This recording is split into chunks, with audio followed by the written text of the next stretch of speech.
Hey everybody, it's John Luke with the Home Button, and this is my top 10 games of 2015. Before I start, I just want to give a quick shout out.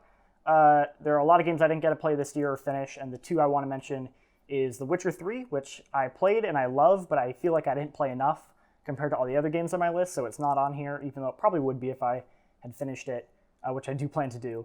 And the other is Rise of the Tomb Raider, a game that I haven't had a chance to get, but I've heard amazing things about it. I love the last one, and I cannot wait to play that game. So without further ado, here's my list. Number 10. With Persona 5 just around the corner, I'm pretty much done with Persona 4 and its spin-offs, and I wasn't really expecting much from Dancing All Night. I am shocked how good this game is, though. It's a great rhythm game. It's a great Persona game. It has a full, 15-hour story mode. Just lots of really nice touches for the fans. A great soundtrack. There's a lot of cool remixes of the original songs, and if you're a fan of Persona, this is a game that you should absolutely check out, and I'm shocked how good it is. Number 9. Until Dawn is another one of those surprise hits for me. When I saw the original trailer, I honestly thought it looked like garbage. But yeah, the game is really, really good. It's an amazing blend of video games and horror slashers, which I absolutely love. I've never been a fan of the Quantic Dream games, like Heavy Rain and stuff like that. So I was surprised how much I actually enjoy this. I feel like I just needed that type of gameplay with the right amount of story and seriousness, but it's not taking itself too seriously, and it knows what it is, and I think Until Dawn succeeds in exactly what it tries to be perfectly. Number 8. What makes Splatoon so amazing to me is not only is it a brand new IP from Nintendo, and not only is it a multiplayer shooter from Nintendo, in 2015, no less, but it just works together so well. I mean, the art style is amazing. The motion controls are good. Again, 2015 motion controls, that's weird. And then just the way they've been updating with free content and keeping it fresh, just they've proven that they know how to make this kind of game work and keep its audience, and that really impresses me, and this game is just so much fun to play, and I really cannot wait to see where Nintendo takes this new franchise next. Number 7.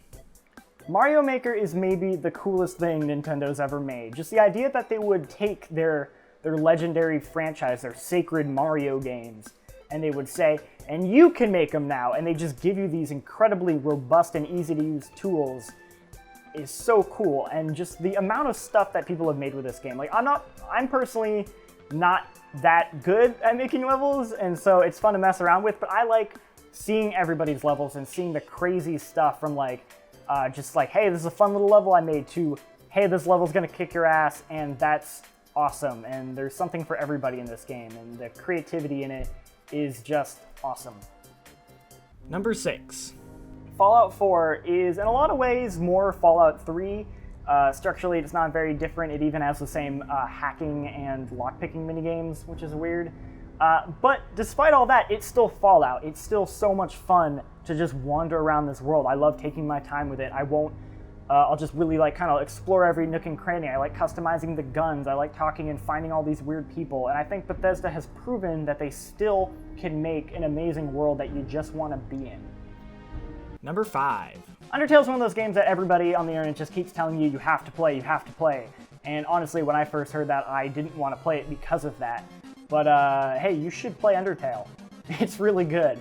And I don't want to talk too much about specifics of the game because that would really kind of ruin the nature of what makes the game so special. But I think it has amazing characters that are just super endearing from the word go.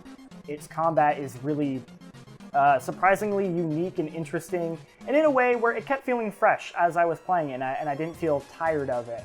And the story is both funny, but also at times very heartbreaking and endearing. And I think really it's this perfect blend of all these different elements in a way that sounds like it shouldn't work, but it does. Number 4. At this point, I've been feeling a little burned out on Telltale games for a while, and the Borderlands universe, while fun to play, I'm not that high on the story, so I wasn't really expecting much from Tales of the Borderlands. I wasn't even sure I was going to play it. I am so glad I did. This is one of the best Telltale games ever made, and for me, this game has proven to me that Borderlands can be an amazing universe with really good characters. It can be really funny in a way that isn't just like throwing memes at you. This game feels really smart and clever, and it's touching. The characters are just so good, and it makes me kind of worried that Borderlands 3, which is not going to be written by Telltale, will kind of be disappointing because of this. Number 3. My experience with Soma was one of both excitement and dread, where every time we picked up the game, we didn't want to start it because it was just so intense and nerve-wracking and just heart-pounding, and I was like, I don't want to keep playing this game. But then when we were playing it, I didn't want to stop playing it. It just, everything about this game, the way I could sum up this game is it feels like the creators looked at BioShock and said, hey, what if we do that, but we do it better? And that's a bold statement, but I'm going to stand by it because I think this game, its concepts and ideas and its world are so fully realized and just well done, and everything about it is just absolutely fantastic, and I really don't want to say any more about what happens in this game at all. Go play it. Super creepy. Play it. Number 2. Even though I'm relatively new to the Souls franchise, I only played Dark Souls 1 last year. Bloodborne is awesome. I love this game. Everything about it is just exactly what I want. I like the faster paced combat.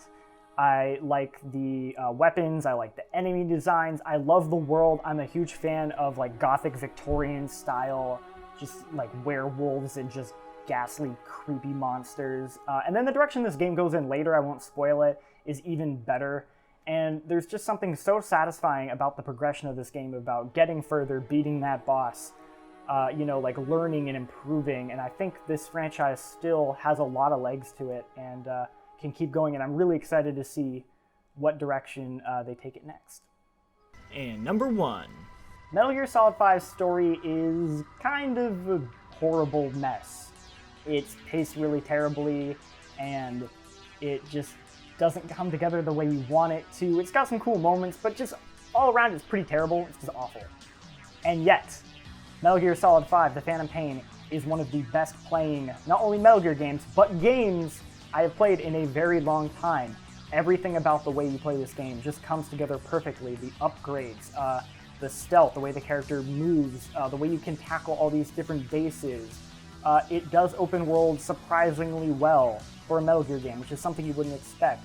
This game, I had so much fun playing this game that despite all the awfulness around it, this is still my game of the year. I loved playing this game. You should go play it. Go play Metal Gear. It is great.